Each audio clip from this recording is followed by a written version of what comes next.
Do y'all remember when every freaking superhero movie had a tie-in video game? I sure as shit do. Sure, you had your Spider-Man 2s, but you mostly had a billion undercooked games that were in the bargain bin within a year of release. Games that had a glimmer of good ideas and passion if you looked hard enough, but due to studio deadlines simply could not live up to their maximum potential. The early 2010s saw a decline of games like this, and they were basically extinct by about 2015. You can probably thank Arkham Asylum for proving that superhero games did not need blockbuster action films attached to sell copies. We got a few MCU games that covered Phase 1, but we didn't really see an Avengers game until 2020. Ooh, you suck! And about a year after that, we got Guardians of the Galaxy, a beautiful tribute to the Guardians that uses original versions of the familiar characters from the films, but with all the other wacky characters and unique galactic staples from the comics. All your favorites are here and have all their flaws and character traits that you love, but with Eidos Montreal's unique takes on them. And as I'll hopefully demonstrate in this video, these unique variants are not only faithful and loving interpretations of the characters you probably know from the James Gunn films, but in some ways they're actually kinda better, maybe? Just give me a sec. I promise I'll sort through that hot take in just a second.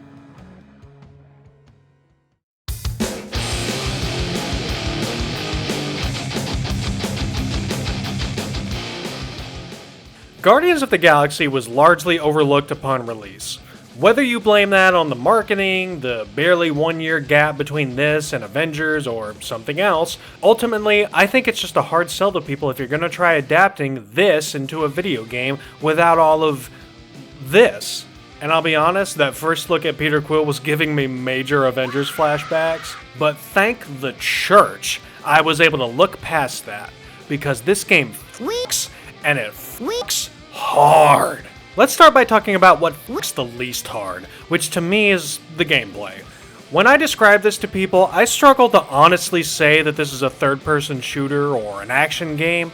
I would describe it as a much more engaging adventure game, akin to something Telltale would make. You're really not blasting your way through goons for large chunks of this game. A majority of the time, you're exploring the gorgeous landscapes of the various worlds you visit, using teamwork to solve puzzles, looking for hidden nooks for extra upgrade parts or unlockable costumes, or making minor dialogue choices while your crew talks your ear off. The puzzles aren't exactly head-scratchers, but I don't think they're really meant to be.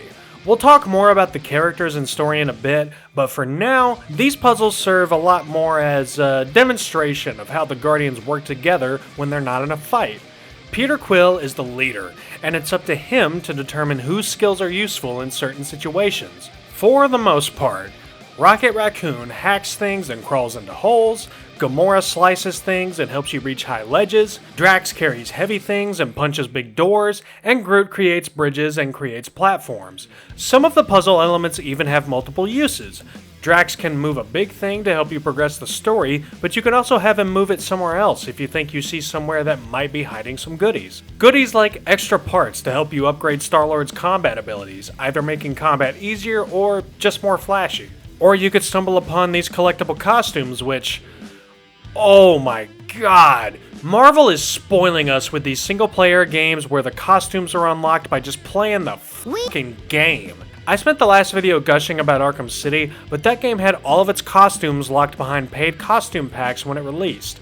Meanwhile, all this game asks you to do is explore more of its environments to find some sick duds from the Guardians comic and movie history. And it will never stop being cool to me that games have advanced enough that these costumes show up in cutscenes. I am just enough of a dork to appreciate that continuity. Walking around with your crew in some new getup is always a treat, and your pals will have plenty of witty dialogue to spout while you do.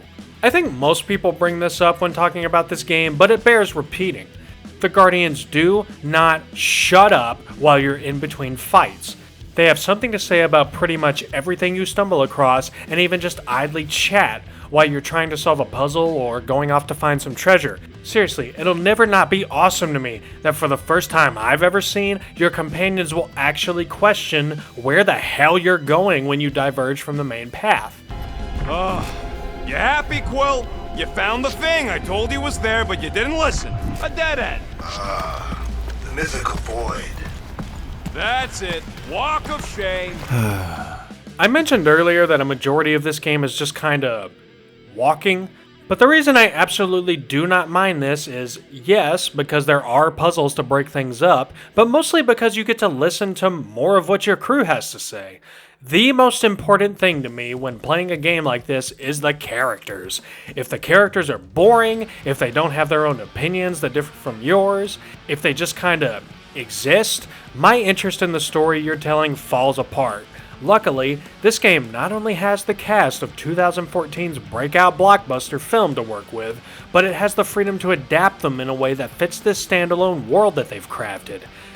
They compete with each other, they crack jokes at each other, they make each other uncomfortable and piss each other off. They're not friends, they're a family. And what can possibly feel better than kicking ass with your family? Kicking ass in this game is pretty straightforward. Point your guns and shoot. The upgrades I mentioned earlier do add additional things to drive engagement, but this game isn't winning any awards for its gameplay.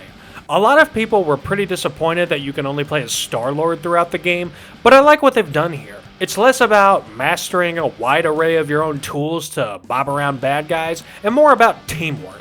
The battlefield is usually littered with interactable things that you can order your team to utilize with a single button press. Each of your crew also has multiple abilities that serve different purposes. Some abilities group enemies together and hold them in place. Some deal high damage to one enemy, while others spread the damage between multiple. Some deal high stagger to bosses, because this is one of those games where enemies have a stagger meter, and some abilities do this. Out of the woodwork! Good! More for the bloody region! The highlight of the combat is the huddle system. Once every few battles, you're able to call a team meeting mid-fight where your team tells you how they're feeling about the fight going on. And based on what they say, you might have to hype them up, refocus them, or reassure them. And doing so will give each of them a huge combat boost while playing one of the songs from this game's killer soundtrack. I can't actually fully show you these moments because of copyright, but trust me when I say that this game has some great song pulls on par with the movies.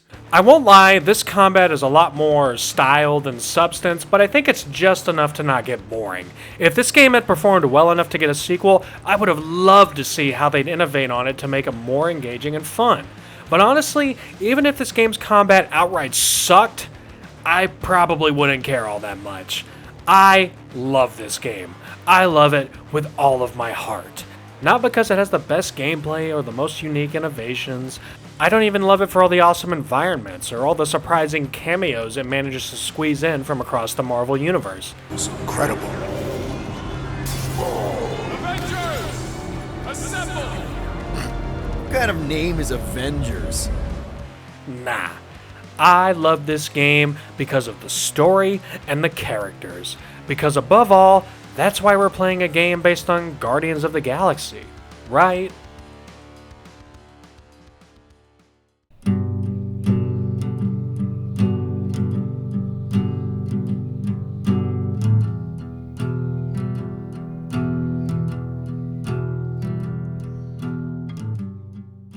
If you're like me, you were probably introduced to the Guardians through the James Gunn movies. You fell in love with these characters because even though they are a bunch of goofs that come from different genres of science fiction, they all have something in common. They're hurt. They have walls put up to keep people away. They have something in their past that defines them more than they're willing to admit, and it eats them up from the inside out. Despite being a talking raccoon, we all empathize with Rocket because he feels the same way that we do sometimes. Like we don't belong. Like we are not good enough. Like we shouldn't even exist. And like a lot of us, these characters have to learn to do the one thing they are terrified to do. Let somebody in. Let somebody see every ugly, broken piece and trust that they'll love you anyway. It's the hardest thing most of us will ever do in our lives, and that's just as true for the Guardians. Gamora is the daughter of Thanos, just like in the film, but there's a little more to dig into here.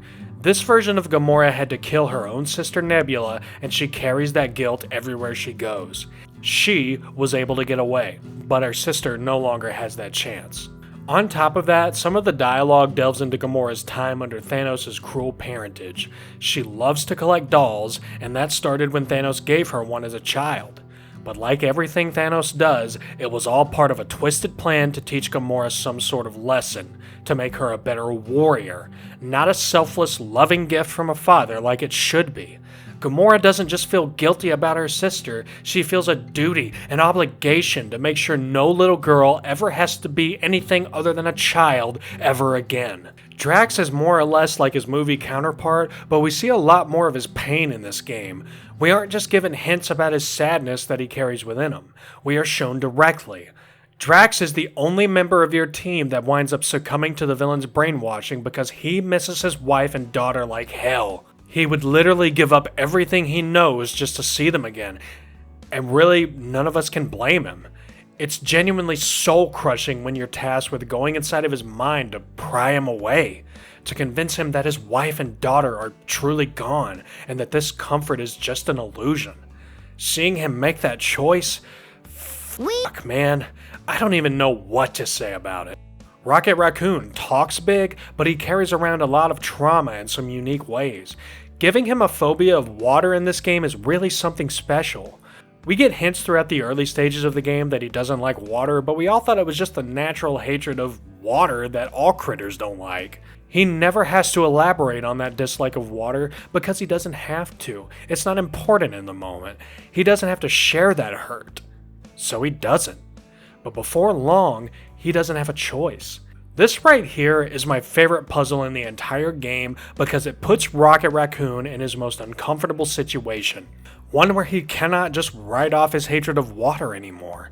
He has to bear it all. He has to let his teammates in, just a little. You're among friends, Rocket. It's nothing, okay? Just... the lab I was in did tests on me in tubes of water, and it sucked. It really, really sucked. Sensory deprivation experiments on Half-World. I heard of those. Sensory deprivation was like a vacation compared to the other things. And that's why you hate getting wet. Clark, I had no idea. Don't make a big deal out of it. Just prefer to keep dry is all. And his crew basically moves mountains to make him feel comfortable enough to move forward. But then we get to this scene, where he has to make a choice. Okay, look, Rocket! I know Shut up, Quill! I know what I gotta do, and I'm just gonna... Really? I'm gonna suck it up and do it! Of course, he chooses friends, and all of this tees up a moment that I fucking adore later on. Wait. Rocket, are you neck deep in water? We're about to stare down a legendary dragon with the fate of the entire galaxy at stake. I ain't gonna hold us up. Wow. I'm impressed. You really conquered your fear. Yeah, well, it ain't about me no more. Jesus Christ. This game is fucking baller, dude. This is the kind of shit I wanted from the Guardians movie so badly. And James Gunn heard my cries and decided to give me a full-on depressive episode instead. This is easily my favorite incarnation of the Guardians of the Galaxy because the characters feel like people. People with goals, fears, trauma, and an unspoken, desperate need for connection. I ask you, what could be more relatable than that? And the story here is no slouch either.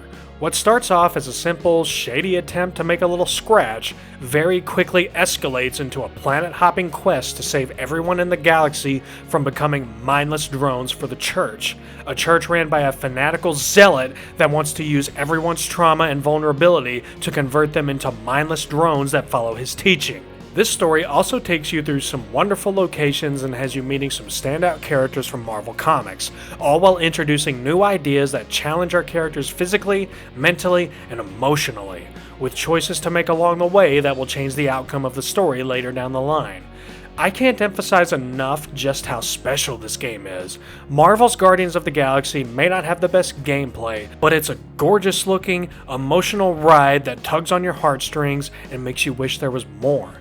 This game may never get a sequel, but that just means we have to appreciate the time we had with Drax, Gamora, Rocket, Groot, and Star-Lord even more. I love this merry band of misfits, and I fucking love this game. Are you gonna be okay? Yeah. That was just so... Metal? Yeah.